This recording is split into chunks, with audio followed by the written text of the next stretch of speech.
The UK is limping towards recession and is amongst the most vulnerable of the major economies to a tightening of monetary policy. That's a quote from our guest today, Harry Colvin from Longview Economics. Harry, welcome back. We've spoken to you before about the economy here in the UK. And I know you've been working on this idea of the UK edging tentatively towards recession now for several months. Why? What's going on that gives you this impression? Well, the UK's got one of the worst economic models in the Western world, and of course that hasn't been helped by 10 years of very cheap money, which has kept lots of zombie companies alive. They've been allowed to grow and fester as a share of the corporate base. And as a result, we've not really had a very good investment spending outcome or productivity outcome, and therefore no real wealth creation in this cycle. And instead, the drivers of growth have been things like consumer credit and less savings and things like that. So the UK is particularly vulnerable to anything that would cause households to retrench. So tighter monetary policy, falling house prices, things like that. Yes, in your piece you mentioned a lot about the yield curve, and I think your first chart here, you talk about UK banks' lending rate against the yield curve. Explain what's going on here and how this bolsters and supports your argument. Well, the interesting thing is that on the surface, the Bank of England, of course, haven't hiked rates in the past 10 years, net. But of course, we've had quite a lot of tightening of what we would call global monetary policy, really driven by the Fed and proxied by the flattening of the US curve. And of course, other sovereign bond markets are highly correlated with the US. So it's not just US curve flattening, we've also had UK curve flattening.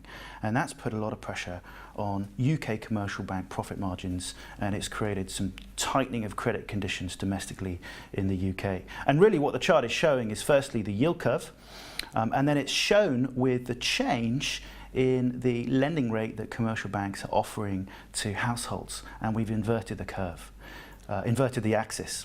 So whenever we get a flattening yield curve, in other words, we get slightly less attractive bank rates. You've got here the black line shows this, doesn't it? And that's the spread, isn't it, between the two points on the yield curve, isn't it, the 2 to 10? That's right. And it's getting closer and closer together. So explain a bit more about, how we should read this. So in other words, as the Fed carry on raising short rates, and we continue to see a flattening of curves in the West, with the UK curve flattening as well, then we'd expect to see the year-on-year change in bank rates offered to households to be increasing. And that would be illustrated by that blue line going lower on the chart, or in other words, going higher relative to what that rate was a year ago. In other words, money for households is getting tighter as curves flatten. And that undermines the credit growth story, it undermines the consumption growth story. Yeah. What other factors could cause households to retrench? Because there's a number of things going on here. Well, one of the factors we've had recently is a weaker currency, and we've imported a lot of goods inflation, and that's caused a squeeze on real incomes, and so we've had a little bit of retrenching as a result of that. The other key point of vulnerability for the UK is if we see ongoing weakness in house price growth or even shrinking house prices, which would cause a negative wealth effect and also probably result in households retrenching. Yeah. Let's go on to chart 2. Real UK M1 growth. This is money supply growth against consumer credit. Again, I'll ask the same question. How do you read this to give you an indication about your idea that the UK is limping towards recession? Well, the key point here is growth in M1 largely reflects growth in what we call demand deposits. So these are deposits at commercial banks that you and I have in our current accounts. And as banks take those deposits and make loans with them, then they grow the monetary base. M1 grows. And so clearly M1 growth slowing is telling you that for some reason at the margin, banks are becoming less able or less willing to take those deposits and turn them into loans. And that should result in slower credit growth. And that's why the red line, which is growth in M1, is reasonably well correlated with credit growth, which appears to be rolling over. What about money supply growth, the other measures, the M2, the M3, the M4? How does this dovetail with your argument? Well, they're all really telling you about the same thing, which is how quickly money is whipping around the system. How fast is credit growth? How cheap is money? And of course, during recessions and times of crises, usually brought about by tight money, we see slowing money growth. What's the net effect of this if I want to borrow money as a consumer? I'm thinking about the comment you made about house prices and mortgage approvals and so forth. Presumably this pushes rates up, doesn't it? So if I go to the bank in months to come, I'm going to be asked more interest to pay to get... Well, that's right. If the Bank of England are going to continue raising rates, then we should see higher rates on offer by commercial banks.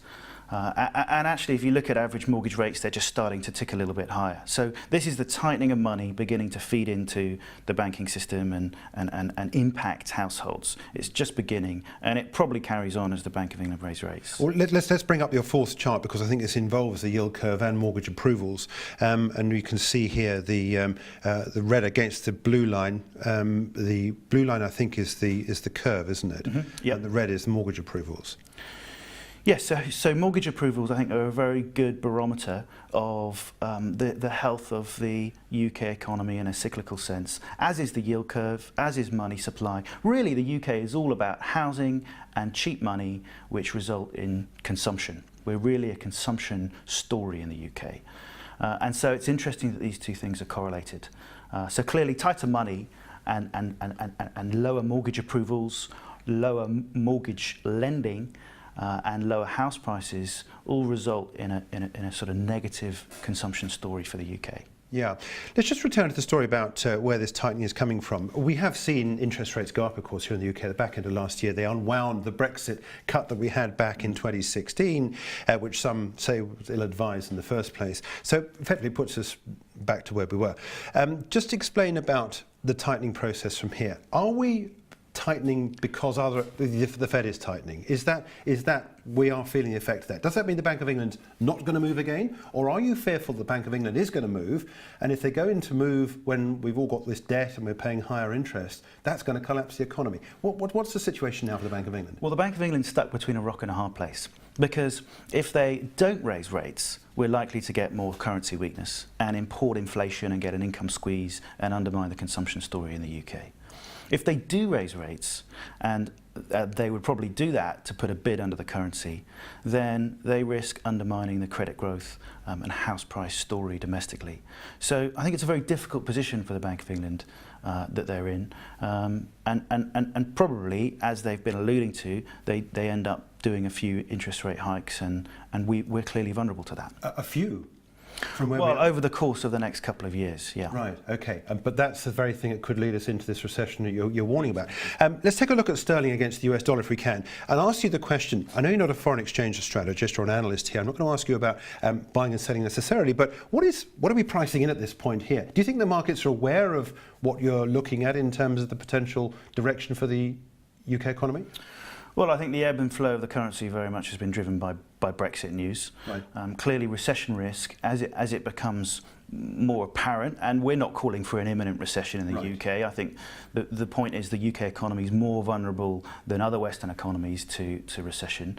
But as that becomes more apparent, then I suspect you should see sterling weakness on the back of that. And interestingly, there have been a lot of net long speculative positions in sterling recently. And of course, the flip side of this is the Fed, which are raising rates. So sterling dollar is of course driven largely by what's happening on the US side of it, which is higher rates in the US.